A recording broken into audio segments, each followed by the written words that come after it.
Hey guys, welcome back to the Hear Me Roar pod. I am Tobi and my co-host is none other than the Kate Save, which you might know her from Shark Tank. She's also founder of BeFit Foods and picked up Telstra's Business of the Year award too.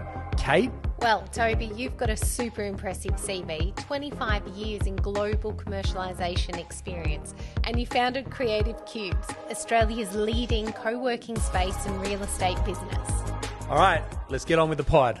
Kate, episode 1. Here we are. We are. Finally, this has been a work in progress for many, many months, and I'm grateful to be co-hosting with you. I love how quickly you move. Here we are. Yeah, I know, right? Actually, talk about move. I saw you on the Reformer, the Pilates Reformer. I do love my Pilates. Talk to me about your morning routine. I get up. I always start with a tea before a coffee. Huberman says take 90 minutes. Okay. I probably take 30 before I have to have the coffee. Yep. Then I head outside. I either go for a run or I go to Pilates. Maybe I'll do some weights in the gym if I'm really bored. I don't love that, but I know it's good for me. Yeah, I don't love weights either. Yeah. But I know how important it is. And you always feel amazing. What's your morning routine? So what time do you start though? Oh, 5:15. Yeah, okay. Yeah, and if I snooze, it's only to 5:22. Not 20. 5:22. 5:22. I love that. I'm a 4 a.m.er. Oh, next level entrepreneur. I'm a 4 a.m.er. Not to like prove a point. It's just that's the way it is. Jeez. In fact, if I go to sleep at like 10:01, I'll wake up at 4:01. But if I go to sleep at 9:55, I'll wake up at 5 to 4. Like it's just I'm ready to go. Good. I don't look at my phone until 7:30. So I get up. I go downstairs. I kind of potter around the house for a little bit, just making sure the washing's on, the dishes are kind of in train to the sink. Then I've got a little studio in my backyard with Peloton. I've decked it out with Peloton. Yeah, I love Peloton. And I turn on the Apple TV with Peloton. Yeah. And I lift weights. I hate lifting weights, but I've started to get a lot more into it because I have to. It is so important, men and women. And once you hit 40... Oh, well, I'm over that hill already, but by 10%. But, I've suffered from a bad back over the last few years. That's why I do Pilates. Yeah. And so lifting weights has actually helped me sort of keep the back in check. Yeah. But I do 20 minutes weights, 20 to 45 minute run, 10 minute stretch. And then I do a poor man's ice bath. So what I've got in my house is I've got a freezer in my outdoors. Yes. And I take a bucket and I fill it with water from the sink. Yes. Put in the outdoor freezer. 24 hours later, it's like 30, maybe 40 kilos of ice in this bucket. And I hike it up the stairs to a bath full of cold water. Yes. Drop it in there, continue to pot around, make sure the kids are up and stuff. And then I spend 10 minutes sitting in about 10 degrees. So it's not crazy cold, but like it's cold enough. And 10 minutes is pushing the limit. I know 3 minutes you get some benefits. 7 minutes is great. 10 minutes is really... Yeah, I think so. What I understand from the theory, and I'd love to hear from some of our listeners, is that you have to drop your body temp by 2 degrees. Yes. So 10 minutes sounds like warrior level, but actually if the water's not like 5 degrees, it takes a little longer to get that body temp down. Okay. So it's about 7 to 10 minutes for me to get, depending on what I've done pre. And then I actually leave the water in the bath for a couple of days and then repeat the process. Yeah. But I do that 5 mornings a week. So good. I'm ready to go at 7:30, take the kids to school and then hit the office. I might go and jump in the bay. We live in Mount Martha, right near the bay. So if I do Pilates or go for a run without fail, the beach is empty at that time in the morning. I literally just run out into the water in my exercise gear and jump in the car with my coffee. And in winter, kind of leave the car going with heaters on, have the coffee ready to go, run into the beach and then back out again. I have my heated seats on in my car all year round, even in summer. It's just good for your back. I feel like it's really therapeutic. It's like a heat pack. I actually can't sit in a cold seat. Yeah. So I love the heated seats. So coming up on today's episode, we actually have an old friend of mine. And when I say old, he's not old. I'm not old. But we go back maybe 30 years. Yeah. Justin Kabbani. He's doing some really cool things in the AI category, verticals, and we're gonna pick his brain on a few things. But Juz and I sort of have this history where, as you know from the intro and my bio, I started a company called Pet Loo. And for those of you that are coming into us right now and never heard of Pet Loo, yes, it's exactly what it sounds like. It's a dog toilet. And I had some tremendous success with the Pet Loo. A lot of it was hard work, but a lot of it was actually surrounding myself with professional, like-minded go-getters. And to sort of enable my initial success and actually have my product come off the shelf, Justin helped me build the brand. Wow. Justin was responsible for our packaging. He was responsible for our messaging. And he really gave me a platform to be able to take that business globally. I mean, the product was a global product, but actually to be able to have it translated and put on a website. We weren't doing e-commerce back in 2003, 2004, 2005, 2006. Yeah. E-com sort of came in late 2000, I reckon 2008, 2009. Yes. But he helped me and he's doing some incredible things. So I'm really excited to have him on the show, talk a little bit of banter about the history, but actually then like put him on the platform to share all the things that we're not talking about Allen Iverson here, guys. We're talking about artificial intelligence. Maybe we're talking about Apple intelligence. Yes. So I'm excited to have him on the show. Me too. And what's the brand hero of Pet Loo? That the dog on the front, gorgeous looking dog. Yeah. So that was my dog, Subi. Good choice to put him on the cover. Yeah. Juz took a still shot of Subi and transformed her into a cartoon character. Yes. And 10 years, Subs and I traveled the world and took this product wherever we went. So cool. So Juzzy will be on in a minute. A quick break though, before we get there. Sounds good.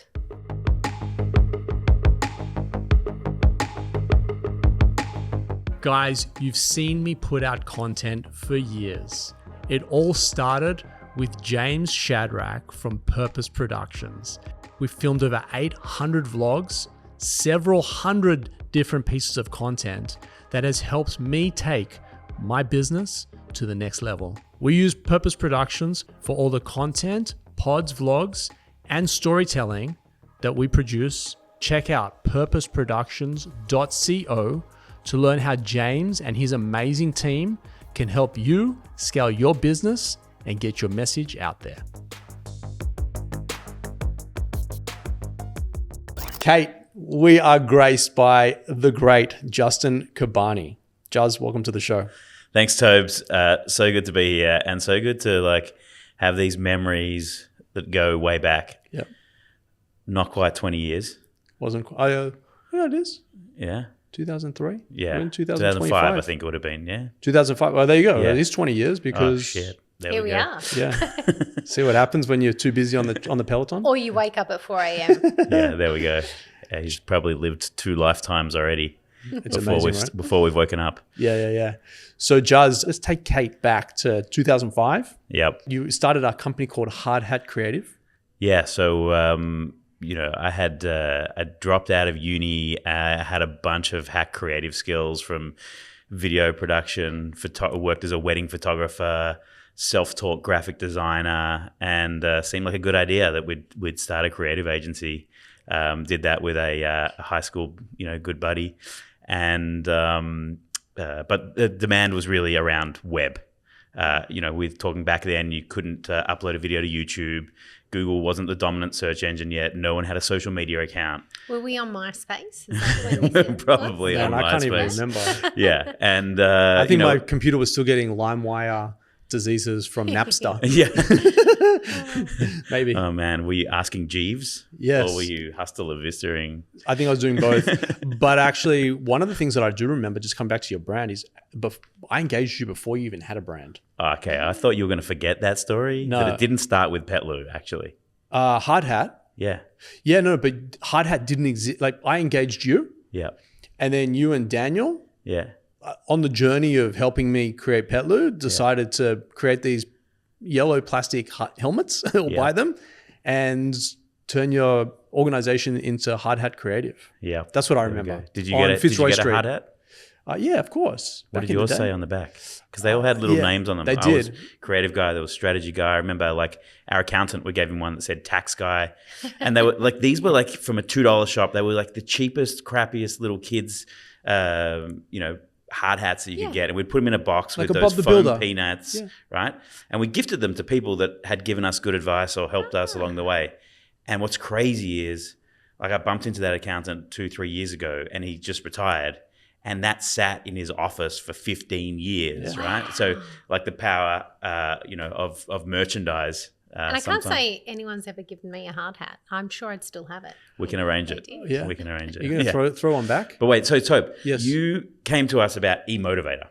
Yes. Right? David Goggins-esque, should I say. When I say we've got to cast our mind back to what life was like before we could watch a video on YouTube, before, let alone forgetting that we can have a conversation with a chatbot that has some history of human knowledge, right, in ChatGPT or something like that. Like, SMS reminders weren't even a thing, right? That was another business that we started back then. And but Tobi came to us. He wanted to build a platform called eMotivator that was basically going to be an online personal trainer, was going to give you reminders to drink water and work out and video content, all this stuff. No idea how we'd build it because like that stuff didn't exist, right? And so we'd been talking about that. And then one day, now we knew Tobes because Tobes had moved down from Sydney and he was dating the very cool Sim, spiky hair back then, still a little bit spiky. Sim is so cool. Love Sim. I'm waiting for her to wake up and go, who the hell are you? And how did I get here?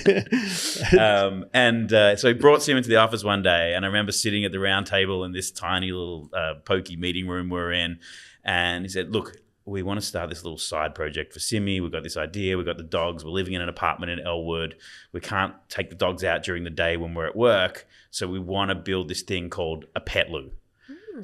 It seemed like a little crazy, but, everything seemed crazy back then. Flat out crazy. Yeah. And Tobes had all the ideas and he told us he was getting the molds made and everything was happening. And so we went about designing a brand for this thing, which was pretty amazing. Here was what later became something that got sold to the biggest pet company in the world. Yep. And Tobes is briefing like a couple of mates who really before that were making $100 brochures for definitely companies you never heard of. So he had faith in us back then. And but I think like often what happens in the early stage of businesses is you try and replicate everything else. Yeah. You try and replicate the success of others, you try and make your packaging look the same, your brand look the same. And I think that's probably where we went with Mark 1 of Petloo. And Tobes was pushing us. And so again, taking yourself back to 2005, like we couldn't just upload the artwork files. Like I had to rock up with a hard drive to his office, which he was going to send to China. I don't know. I remember exactly. And I remember you rocking up to our warehouse in Collingwood with a girl. Shirley. Yep. And you were like, hey, you're almost panting. You're like, I haven't slept, but I couldn't let you go to market and then you pulled out the hard drive and said, until you had this as packaging, and I like almost fell off my chair. Wow. Because it was my little girl, Subi, my dog, like literally reading a newspaper, sitting on the toilet, which was a dog patch of grass. And the way Justin and Shirley captured, it's giving me goosebumps, like genuinely just throwing me back. I think like that was for me, that was like, we've got something here. I can authentically talk about dog toilets because my little girl Subi was on the packaging. Reading the newspaper. And it was just such an Aussie sort of swing to it. And yeah, I honestly don't think I would have had half of the success if you would have let me have gone out in a brown cardboard box, because it became such a big product sitting on a shelf. Yeah, it took up so much real estate. Yeah. And when people walked past it, it really did capture them. And we went on to win a bunch of awards, and Justin over the time added awards to the grass. We had flowers. My sisters were impregnated. I have a sister, Chelsea. Her nickname was Bunny Rabbit. On a Petloo? Yeah, no. We had a little rabbit in there. And my other sister, G, we call her Beetle. And there was a little ladybug beetle in the grass. And like it became something that was like it was my DNA, right? Yeah. And I think a lot of the success, like I said, like even to today, I mean, the packaging has changed. The company now owns the logo is still the same, right? It's still, the logo There's is like still a little logo in there, and then it's sort of more corporatized. Standard. Yeah. So when did the digitization of this come? You're not uploading things. You've it hard drives. Then what happened? No, I actually don't even think we ever ended up doing any of that. Like, I don't even remember having a CMS on the website. I think it was like a PDF. No, I think you had to call us every time. Yeah. Like, hey, by the way, can you put New Zealand on there? And they're like, /NZ. And then we're like, oh, can we go into the US? Can you put the US on there? So I designed the packaging overnight. Yeah. That was overnight, success, but it was runaway success in this product. Because if I remember, it was like within 12 months, you had full national ranging in the like big pet stores, right? Yeah. So I've never met an American that doesn't love an Australian. Yes. So my time in the US was like every American was like, I've got an Aussie friend. Now you're here. I'm going to help you out. And this thing just scaled like crazy. But we're getting carried away here. Yeah. You're the guest on our show. I can't thank you enough. Story, though. Cool. I can't thank you enough for all of that. It really did put Sim and I and now the girls into a fantastic position. And, Kate and I sit on this couch. She introduces me as the founder of Petloo. It's still very much in me. But Juz, that's your history. You are now working from Creative Cubes here in South Melbourne, where we're filming today, working with companies around artificial intelligence. So do you want to just give us a snapshot and then teach us everything we need to know very quickly, because AI is just a runaway train at the moment. That's it. It's crazy pace to stay up with, right? So that agency, Hard Hat, landed up, I got about 17 and a half years in. We were working with some of the biggest, Australian and global brands. Externally, it was a big success. We were working with great creatives. But I'll be honest, like internally, I probably wasn't as connected with all that success. There was something that wasn't gelling for me in it, and eventually made the decision to exit the business, sold my share to my partner, and when I got out, I had this like beautiful oxygen. I don't know if you remember that moment, right? I remember you. Well, in your moment, any founder, the second the emails stop, and the needs and requirements from everyone, it's like, oh wow, I can dream about what's next. Yep.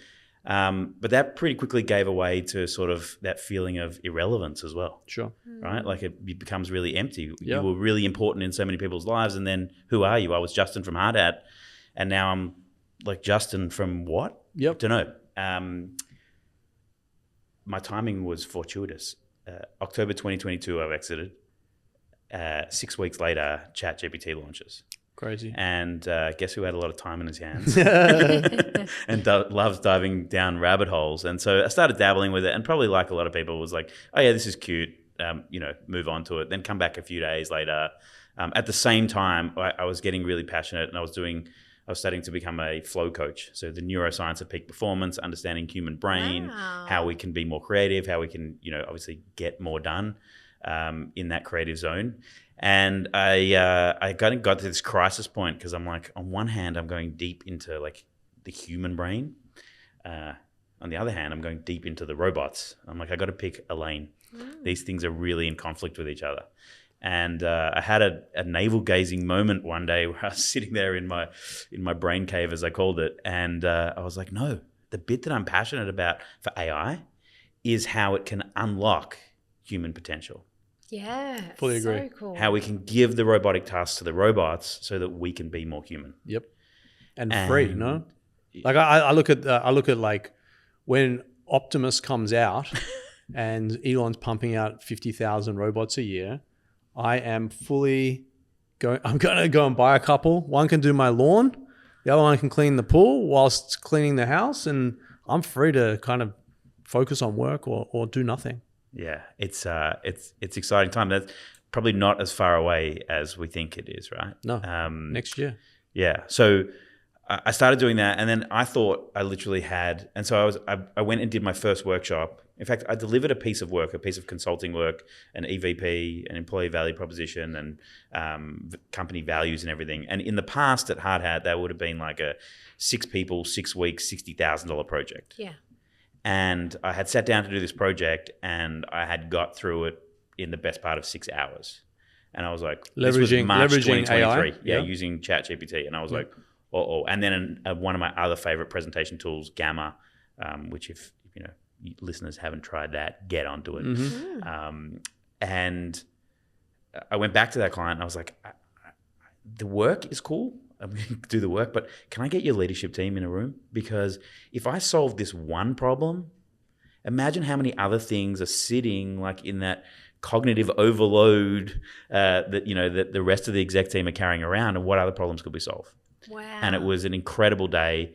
And then I saw this thing and I'm like, holy shit, I've got 3 months to train the whole world on AI if I'm going to make anything of this business, because as soon as people see this, like everyone's going to be onto it. Totally.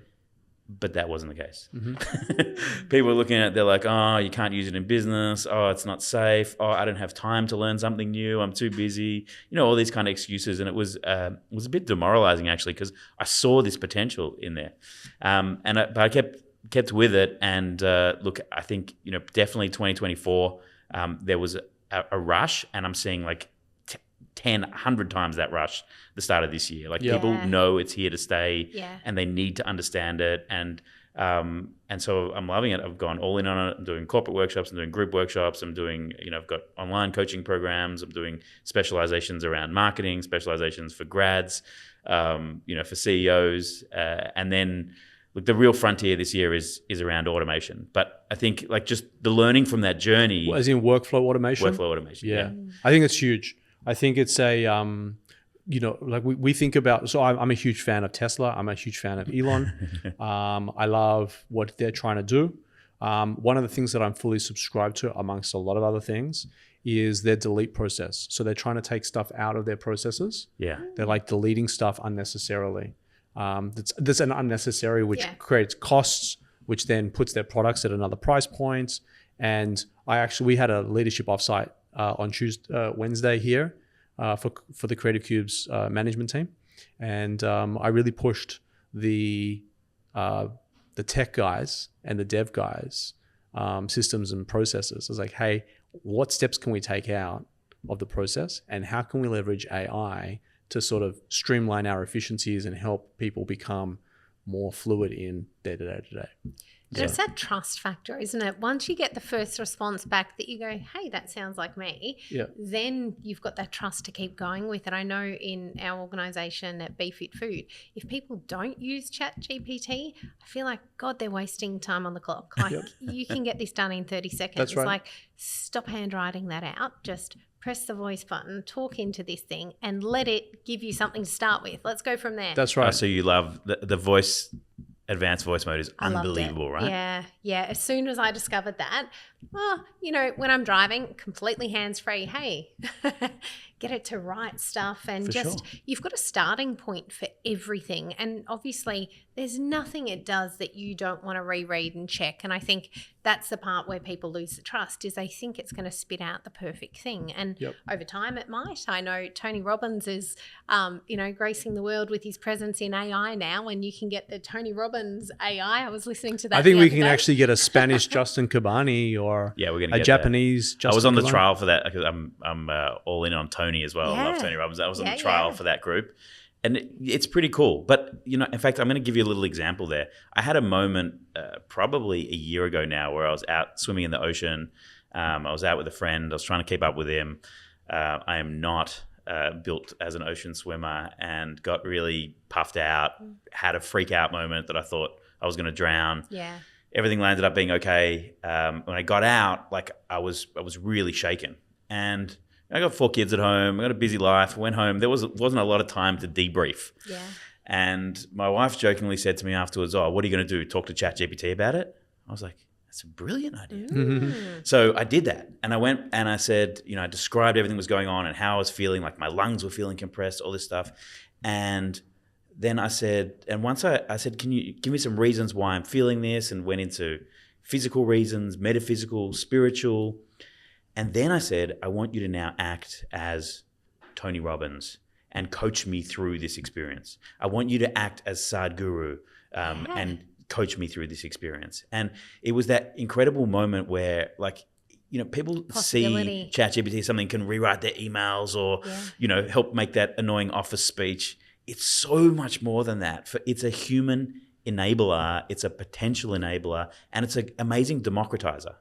And it's actually bringing the world together, not pulling the world apart. And so the people that are against it think that it's all going to be robots, there'll be no human connection, but actually it's bringing people closer to know people more intimately and to stop wasting time doing I'm hoping it actually creates more freedom.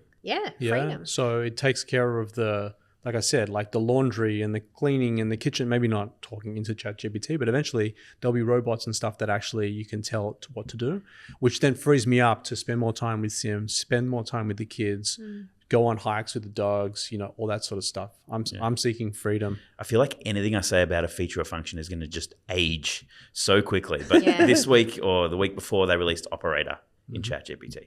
And Operator is something that can, when it's got a query, it can launch its own browser. It can go off and do things. And that's ChatGPT's foray into automation. But, this is the 2025 opportunity. 2024 was about writing a great prompt, doing something in the moment, solving a problem, working with AI. 2025 is really about getting it to do work while we sleep. Yep. Because we can now get these things to log into our email, to triage our emails for us, to respond to the simple ones, to log things in HubSpot for us, to make an outbound phone call, to offer someone some times that they want to book in. We can get all this stuff done now with automation. And I think, in fact, I know that by the end of this year, like way more companies than we think will be using automation as just part of their everyday process. Yeah. It's going to come in faster than what the use of ChatGPT has. So, as you're talking, it reminds me of the Kodak story. Kodak was such a force in, I don't know, the 80s and 90s, maybe 70s, 80s and 90s, 60s, 70s, 80s and 90s. They were such a force and they had access to the digital camera and they poo-pooed it. And today Kodak's irrelevant and Instagram is such a runaway train. Same as Blockbuster and exactly Netflix. Should have taken the deal. so what I'm trying to get to for our listeners is that some people are, AI, it's scary, My fear is if you don't, dare I say, lean in, which is a huge value add to everything that I do. If you don't lean in, you could end up becoming Blockbuster. Yeah. You could end up becoming Kodak. And the disruptions of companies used to be, hundreds of years. Today, it's sometimes minutes, but like realistically, you've only got a few years to really gain traction and get going and stay up. Otherwise, you're going to become like history pretty quickly.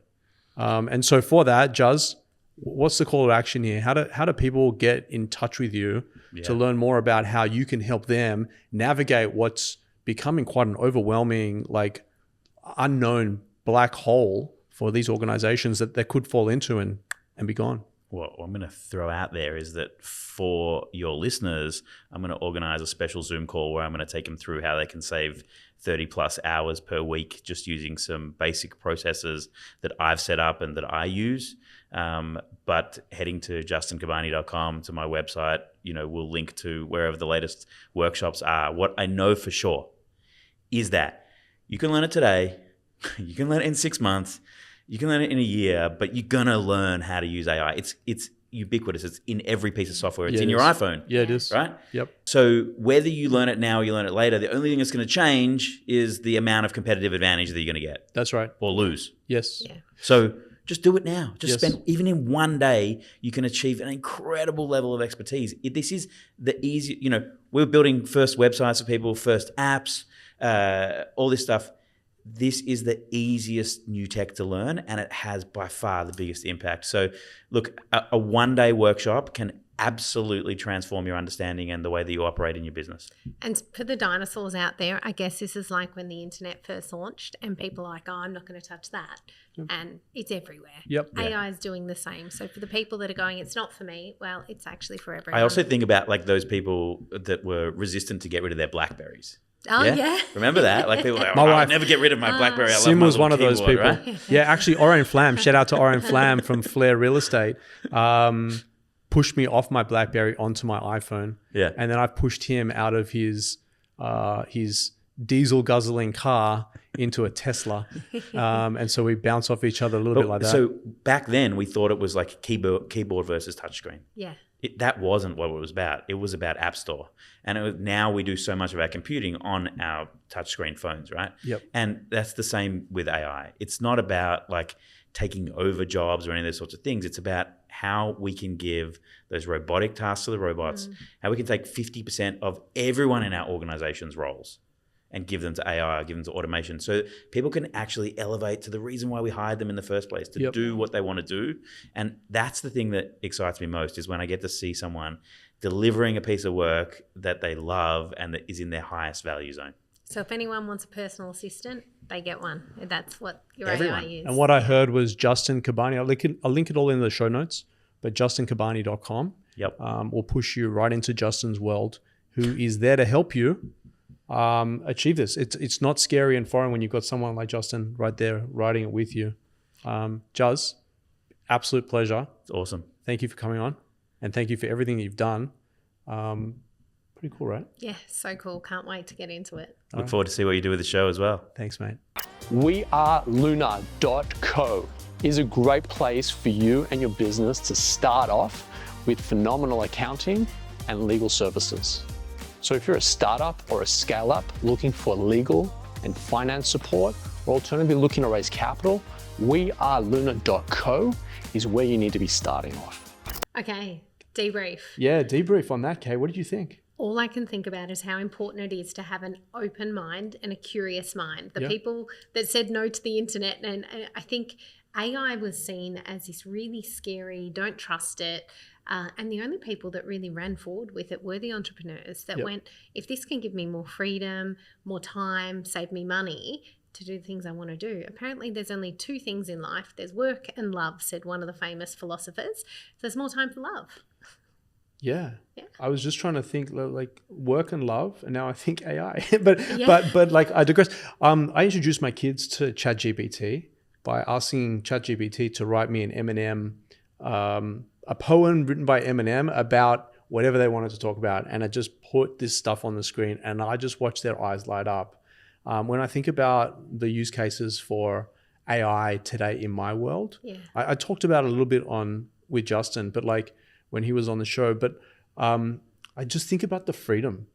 And it worries me a little bit, not to the negative of what AI could turn into, but actually it worries me a little bit around the relevancy of some organizations today if they don't lean in on it.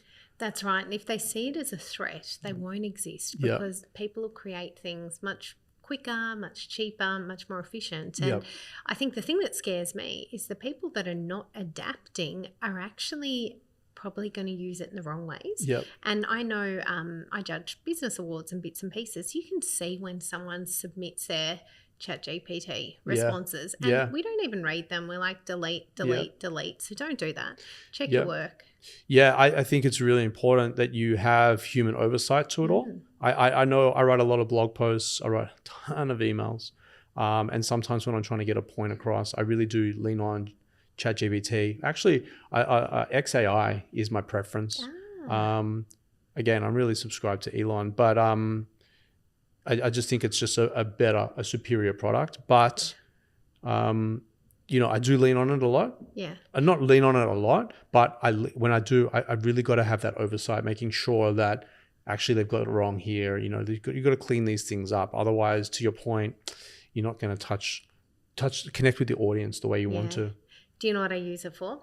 In leadership, when you just want to download and you're so freaking emotional, and I get it all out, and then I say, please take the emotion out of this, be really practical, and I love that. Give me something that is rational, fact and evidence-based, and just not a raving person. No, I've actually found myself in heated moments as well, and I've done exactly the same.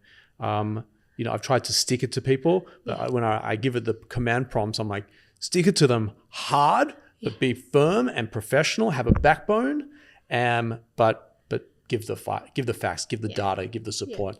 Kate, fantastic episode. JustinKabbani.com. It's all linked in the show notes below, guys. I'll see you on the next episode. Sounds good. Thanks, Kate.